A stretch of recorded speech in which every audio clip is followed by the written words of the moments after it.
وبالله أنا هذا علمه هن أريأني نرى بيريني باو ديم يريني هن ديم فدا أوفيتين فدا كومالي جاتشو فدا أوفيتين نيكا أكو فرد مالي جرتي نيكا أوفي فردتي فدا أوفيتين ديمت وصو أنا هن ديمي نيرو علمه كبرجرات وصو نجرو isi hamtu godhu fi miti haala naafisiin keessa jiru waan waliif nu galchuu dideef kana filatte filannoo ishiiti dimokiraasii waan ta'eef nama tokko immoo dhiibuu hin dandeessu fedha ofiitiin fudhattee deemte ni ka'a ofii ani hoodhu lakki ni ka'a kee fudhattu malee yookaan hin barbaadu narraa gadi bahi jedhee dhiibee darbee miti wanti isin haasaa jirtan akka waan an dhiibee darbee akka waan kabiraa fuudheef akkas godhe no miti fedha ofiitiin itti yaaddee anis itti yaaddeerta lakkii dhiis. Ashamaar kafuuni akkam jirtanii kabajamtoota fi jaalatamtoota chaayinaa laayyaantoo sallaa jiru jalatti argamtan nagaan koo bakka jirtan isinaa qaqqabu. Egaa akkuma baratamaa ture amma yeroo kana sooshaal miidiyaa irratti waa'ee reeditii fi haadha manaa isaa akkasuma muubee maal akka dubbachaa ture. Wantoota baay'ee warroonni adda addaa jechuudha ijoolleen kaayiroo keessa jira wantoota baay'ee dubbachaa jiran sagalee isaa akkuma dura dhaggeeffattan kanarra yaada mataa kootii irratti kennachuufan egaa kan namni akkanatti dubbatee ka'ee wantoota baay'ee dubbatanii ka'anii rabbiitti amaniin katanii ka'anii egaa ka piraankidha yoggaa jedhan baay'ee tokko nama ajaa'iba jechuudha yeroo baay'ee ijoolleen kaayiroo waan akkanaa kanarratti raawwachaa jiru egaa kanarratti yaada mataa kootii kennachuun barbaada jechuudha maaliif sooshaal miidiyaa jechuun callisteetuma waan tokko osoo hin ta'e waa sitti dhagahame miira si keessa jiru akkasuma hir'ina jiru irratti dabarfattee yookaan immoo nama biraan gahachuudha. Kanaafuu anis akkuma nama tokko yaada mataa kiyyaa asirratti kennuun barbaade jechuudha keessattuyyuu warroonni amantaa ofiitiin kakatan. Dhugaa dubbachuu baruu hoo nama fuulduratti saba fuulduratti amantaa wanni akkamitti namni sin amanuu danda'a kan jedhudha jechuudha kanaan anis itti dubbachuu barbaadu. Dhiifama naa godhaati waan namaati irratti akka wanni kiyya irratti ilaalaa jirta yeroo baay'ee an namarratti hin hojjedhuyyuu garuu yeroo baay'ee ijoolleen kaayiroo kun haa ta'u tariitii biizinasii hojjechuudhaaf sooshaal miidiyaa waanuma adda addaa dabarsuu danda'a. Garuu karaa gaarii ta'een osoo hin kakatin osoo rabbii ofii yaamin guyyaa rakkinaa kan yaammatan guyyaa cinqii kan waammatan rabbii ofii yaamuu baatanii osoo akkanumatti callisaniituma akka dhiyeessanii amma fakkeenyaaf warroonni baay'een ijoolleen komeediyaa ta'an hojii ni danda'u jechuudha osoo hin kakatin rabbii ofiitiin osoo hin kakatin warroonni hojjetu maaf waan akkasiisan raawwachuu didan kan jedhudha kan na ajaa'ibsiise keessaa egaa ka baay'ee naanee jirra akkuma beekamu ijoolleen baay'een kanarraa dubbachaa turtan jechuudha chaayinaaliin an hordofaa turu ijoollee baay'een dhiyeessaa turtanii baay'ee sinatti dhagahame sababbiin isaa gaayilli maal akka ta'e namni wallaalin jiru namni miidiyaa kanarra jiru gaayilli hagam akka ulfaatu akkam aarsaa nama gaafatu keessattuu daa'imman jidduu kee oggaa jiran dhugaa baay'ee ulfaatadha jechuudha. Sababbiin isaa haga feete qabeenya qabaattee kophaa keetitti baatee daa'ima tokko guddisuun baay'ee ulfaata. Gaafilee hedduutu si keessatti uumama akkasuma dhaloonni yeroo kana baay'ee muddamaadha. Gaafii adda addaa si dhiyeessuu danda'a. Sababni maali? Sababni atii fi inni adda baatu, sababni walitti sin deebisuu, sababni adda sin teechu, sababni ani akkana ta'uu jedhee wantoota baay'eedha jechuudha. Dhaloonni kun callisaa miti waan tokko dubbachuu gubbaa irratti. Kanaafuyyuu dhaloota kana keessatti gaafii uumurra of eeggannoo godhuu keessattuyyuu shamarran dhugaa dubbachuuf kanuma beeknudha jechuudha. Aarsaa kaffalti gaayira keessatti malee callistee mana ofii akka laayyetti diiguu hin jaalattu wanta baay'ee obsitee wanta baay'ee garaa keessatti qabatte wanta baay'ee har'a dhiisaa boruu barata jechuurraa kan ka'e dhiifti miti deessee fi dhiisiti. Egaa ka shamarran heerumtee deessee daa'ima ofii hammattee abbaa manaa ofii wajjin daa'ima ofii guddifachuu bartee miti hiriyaa dhugaadhaan jaalatte irraayyuu adda ba'uuf aarsaa guddaa kaffalte jechuudha shamarran. Akka dhiirotaati miti egaa ka dhiironni tarii darbeellee jiraachuu danda'a garuu yeroo baay'ee shamarranidha miidhamtuun kan argamtu. Gaafa deessarraa jalqabdee tommooyyuu hagam akka mana ofii keessatti aarsaa kaffalaa jirtu tokko keessan beekuu dandeessan. Sababni isaa keessattuyyuu obsa akkamii akka qabnu ijoolleen keessattuu mana madaamii keessa hojjenne ni beekna.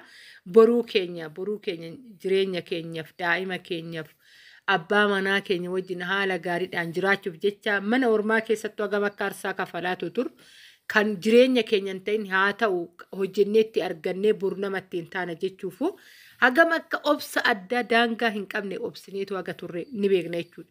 Miti gaa'ila keessatti miti mana kee keessatti ko bilisummaa qabda waan feellee yoo ta'e jechuudha.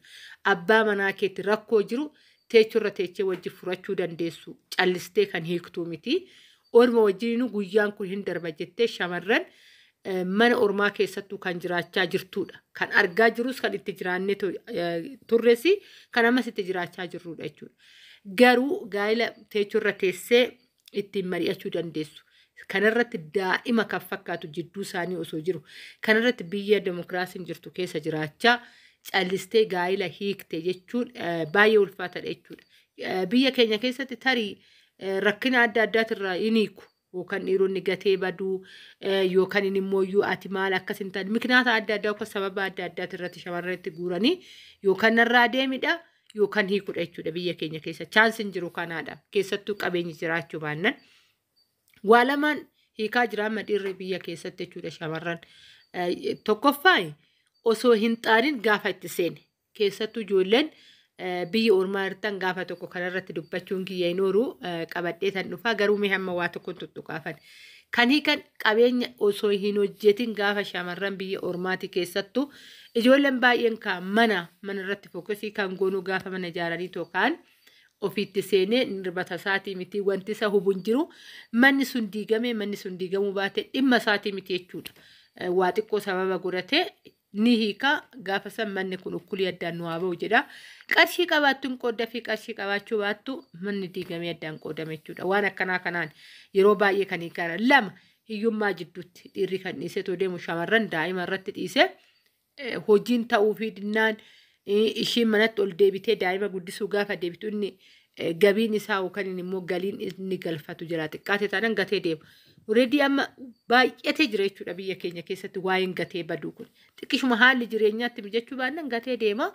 Filannoo ishiin qabdu baatee yookaan kafana miiccuu yookaan waan ta'e mana keessatti namaaf deemtee hojjettee ijoollee sanitti guddifachuudha jechuudha.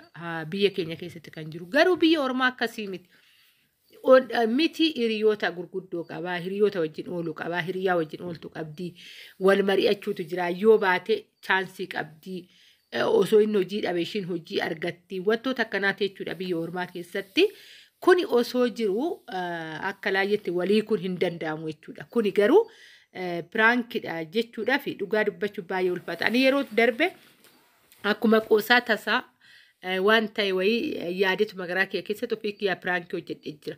Woy qarshii waggaa afur hojjedhee akkatti na jalaa furatee deemee maal akkasii jedhee akka piraankiitti hojjedheetiin ture. Ijoolleen baay'een dhugaa ergan hojjedhee raawwadhee na jibbisiise jechuudha. Ta'uu hin qabu. Ijoolleen baay'een illee yaada naa barreessaa turtan jechuudha achi keessatti. Ani waan kana sirraa hin jaaranne baay'ee rifadhee akkamitti immoo piraankii akkanaa ofirratti hojjechuu dandeessaa waan akkasii jettaniitu dubbatan. Ergasii dhaabbadhee ollaan waaqayyo koo naaf dhiisi. Ani waan akkanaa kana jireenya koo keessatti rabbiin natti fidini jedhee tanan anuyyuu waaqa kiyya ifama gaafadhe jechuudha. Piraankiin osoo waan ofeellee osoo ta'e waan tokko waan madaalu odoo ta'ee baay'ee tokko gaariidha. Keessattuu kakachuu.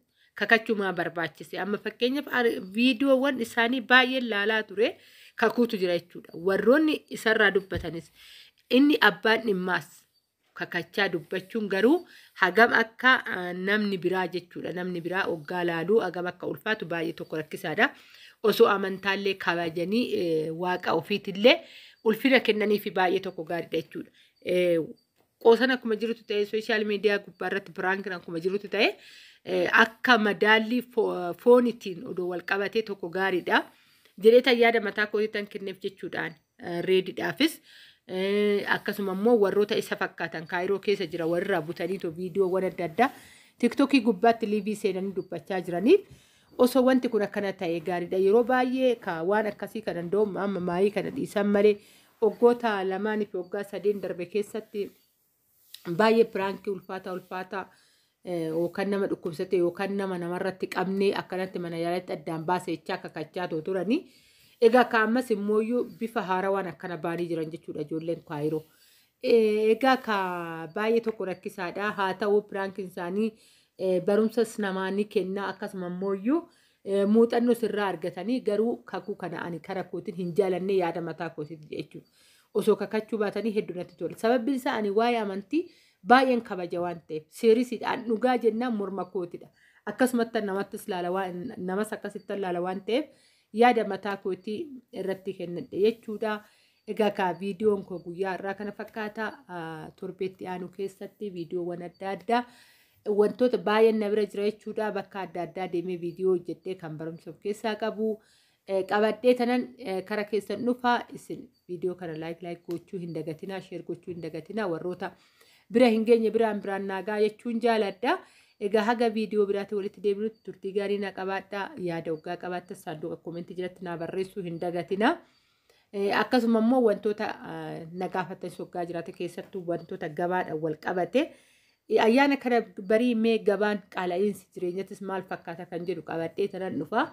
Haalli tokko egaa ka gabaan bara kana baay'ee tokko rakkisaadha. Egaa ka mee erga ayyaanni darbee maal fakkaata kan jedhullee gabaa keessa deddeemee tanan viidiyoo isinii qabadhee too dhufaa isin laayik gochuu hin dagatinaa maaliif biyya keessa taa'anii biyya ormaa taa'anii of qopheessuun baay'ee barbaachisaadha. Egaa ka'anii sodaa waggaa tokko galuudha waggaan ka waggaa tokko soduma keessan ture jechuudha qaala'insa jireenyatti irraa ka'e gaafan karana dhufu natti hin ulfaanne durseetan itti yaade waan ta'eef iyyuu egaa ka yeroodhaan qaala'insi jireenyaa maal fakkaatallee kan jedhu qabadhee tan dhufa sammuu natti isin jechuu jaaladha.